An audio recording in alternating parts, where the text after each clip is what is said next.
Olá pessoal, tudo bem com vocês? Eu gostaria de compartilhar com vocês mais uma experiência da minha vida e dessa vez o tema é sobre hipersensibilidade auditiva. Então, vamos lá.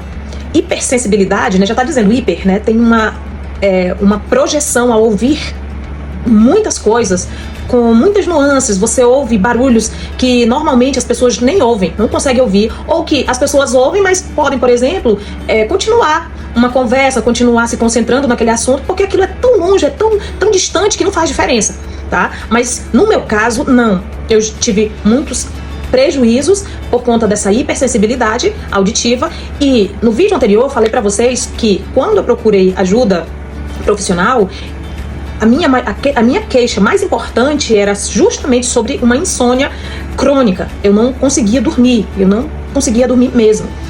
E eu nem imaginava isso. Por isso, olha, observe o quanto é importante a análise, como é importante você consultar um profissional que tenha experiência e que saiba conduzir aquilo. Porque eu nunca imaginei o que eu vou falar pra vocês. Eu cheguei lá com essa queixa, falei, olha, eu vim aqui porque eu acredito que eu tenho distúrbio de sono. Eu, há muitos anos, desde criança, minha mãe me fala, porque lembre-se, que dentro dos critérios,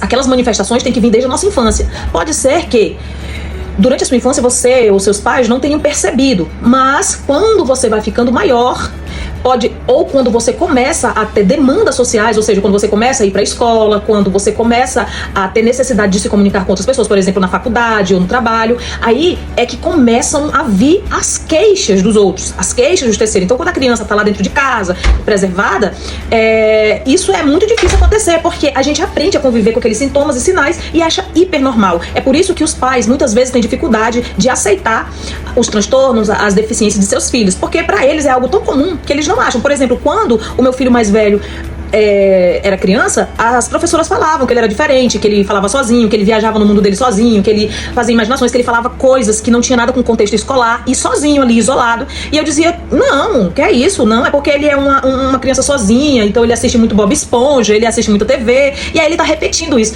Eu não acreditava mesmo, eu achava que a professora tava delirando, porque eu não conseguia enxergar desse ponto, porque aquilo era algo muito comum, muito normal na minha vida, tá? Então, uma prévia pra vocês, eu também tenho um filho nível 1 de suporte, que na verdade, a gente é Asperger. É que essa nomenclatura de Asperger, síndrome de Asperger, hoje ela entrou para o autismo de suporte 1, porque essa palavra síndrome de Asperger, ela entrou em desuso, desde, salvo engano, desde 2013, no DSM-4.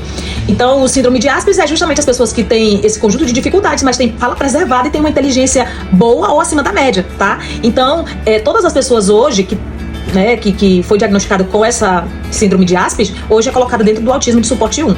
Bom, mas então vamos lá. Então eu cheguei e falei que eu não dormia, a respiração do meu esposo me acordava. Muitas vezes eu estava dormindo, conseguia ali com muita luta tirar aquele cochilo.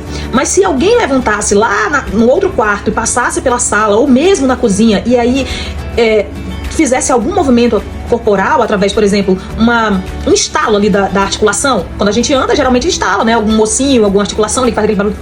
Aquilo ali era o suficiente, aquilo me acordava. Eu ouvia lá dentro. E eu já me assustava e falava, tem alguém aqui, tem alguma coisa. E aí aquilo já me incomodava de um jeito que já o meu sono ia embora. Outras coisas, a gente acordou várias vezes na madrugada e ficar procurando barulhos externos que não me deixava dormir. Eu estava dentro do quarto, com tudo ligado, ar-condicionado, e eu ouvia barulhos, por exemplo, um chiado de uma folha, um plástico que está ali por acaso, tem um pouco de água. Então se tivesse, por exemplo, tivesse tido uma chuva e tava fazendo aquele respingo de chuva caindo na terra, e aí, por exemplo, batesse numa folha, ou mesmo em um plástico, aquilo me tirava o sono, porque eu conseguia ouvir. Eu dizia, vocês não estão ouvindo isso? Isso, gente, estou falando pra vocês, era na madrugada. Não era assim, 8 horas da noite, não. Tô falando na madrugada mesmo, na madrugada. A gente tinha que pegar uma lanterna, sair procurando ao redor da casa, muitas vezes debaixo de chuva, pra procurar esse negócio que estava me causando incômodo. É muito louco isso. Então, quando eu disse isso, eu falei pra ela que eu não conseguia dormir, que eu ouvia os barulhos e aquilo me incomodava. Outra coisa, quando eu acordava de manhã pra tomar café, nós tínhamos um ventilador grande na nossa sala. Então, quando eu sentava lá, me acordava, o meu marido fazia o café, e aí eu sentava na mesa. E ele, após concluir o café, ele ligava esse ventilador. E aquele barulho do ventilador me dava tanto enjoo que eu batia, tinha vezes que eu chegava a surtar, batia na mesa, assim, pedia por tudo pra desligar o ventilador, porque me incomodava. E eu tenho essa hipersensibilidade mais aguçada nas manhãs, então é necessário todas as manhãs eu ter um momentinho de descanso. Quando a gente tem filho pequeno, que a gente não tem muita escolha, você vai procurando estratégias. Por isso que as terapias são excelentes, né, para mudar para nos ajudar a conviver melhor com aquilo, né, lidar melhor com aquilo e você fazer estratégia para você ter uma qualidade de vida melhor. Então o que eu faço geralmente? Eu geralmente me acordo antes das pessoas, ou junto com meu marido, que depois que ele vai pro trabalho, né, porque eu trabalho só à tarde, e no meu escritório eu começo o atendimento ou resolver demandas quando eu estou tranquila, que eu tenho essa liberdade, graças a Deus. Então o que acontece? Eu levanto devagarinho, faço todo o silêncio do mundo para que as pessoas continuem dormindo, para que eu tenha aquele primeiro momento da manhã sem barulhos, com silêncio total, para que eu possa ter um dia melhor. Porque se eu tiver um nível de barulho muito alto, muitas coisas ligadas ao mesmo tempo, celulares, televisão, rádio, qualquer coisa, ventiladores, qualquer barulho muito próximo ali, aquilo me causa enjoo, eu fico passando mal, eu já fico com enxaqueca. Hoje, com a medicação, eu consigo ter um controle maior e ainda que eu sinta esses sintomas, né, eu sinto essas angústias, eu consigo me comunicar e falar, gente, eu não tô bem, pelo amor de Deus, desliga isso, desliga aquilo, ou então eu me retiro. Mas antes eu gritava, eu xingava, eu chorava, eu mandava todo mundo calar a boca, eu não tinha forma de me expressar porque aquilo tava assim tão gritante dentro de mim que eu ficava surtando, literalmente. E depois vinha a culpa, né? Culpa de tratar a minha família mal, culpa de estar sentindo aquela angústia internamente. Então, assim, isso já acarreta para a depressão, para a ansiedade e vai causando uma bola de neve nas nossas vidas. Então, por isso que eu digo, os sintomas e sinais, eles têm que vir desde a infância. A minha mãe comprovou isso através de vídeos, né? Que eu era assim. Eu não tive uma convivência extrema na infância com a minha mãe, mas até os 7 anos a gente conviveu na mesma casa, né? Antes de a minha mãe se viciar em drogas. Então minha mãe já conseguia fazer o resgate daquela minha infância e comprovar, porque eu não tinha como saber. E depois dali, não tem como ter lembranças, memórias fixas, porque eu não tinha um lugar certo, como eu já falei pra vocês. Então eu ficava um mês numa casa, outro mês na outra. E a gente ficava nessa giratória.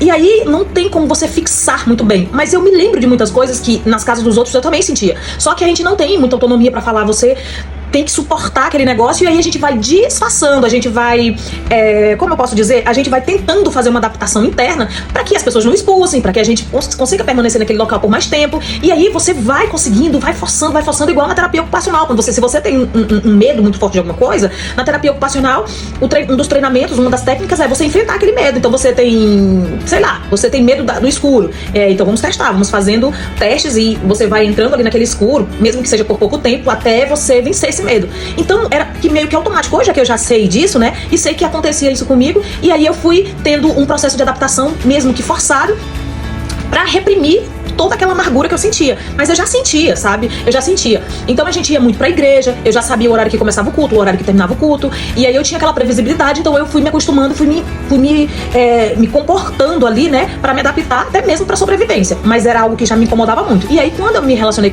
quando eu iniciei o processo, a minha mãe também entrou nessa busca, né, pra poder confirmar melhor, porque precisa ser manifestado desde a nossa infância até a nossa vida adulta. Precisa nos causar prejuízo, né? Imagina, isso tudo que eu tô falando pra vocês é um prejuízo gigantesco nos meus relacionamentos, na minha interação com as próprias pessoas da minha família, né? Então lá fora, muitas vezes a gente sofre esse tipo de estresse e a gente só descarrega em casa, porque é em casa que a gente consegue ser quem realmente a gente é de fato, porque aqui a gente se sente acolhido, a gente se sente abraçado, né? Então, assim, hipersensibilidade auditiva era uma das minhas questões na qual fez eu procurar ajuda médica, e aí eu descobri que toda aquela insônia, um dos fatores era justamente isso. Eu ouvia muitas coisas, ouvia tanto que não conseguia dormir, tendo um prejuízo gigantesco na minha vida cotidiana, no meu trabalho. Minha imunidade era sempre baixa, eu sempre tinha muita rinite, muita enxaqueca, porque eu não descansava mentalmente, né? E hoje com a medicação não, isso já mudou bastante, graças a Deus eu consigo dormir bem, né? Eu me acordo, mas eu consigo retomar o sono normalmente, e hoje tudo está dando certo. Mas uma das situações importantes que eu gostaria de destacar para vocês era justamente isso, essa hipersensibilidade auditiva que me causava prejuízo, que era constante, uma intensidade muito importante, muito severa e que me acompanha desde a infância.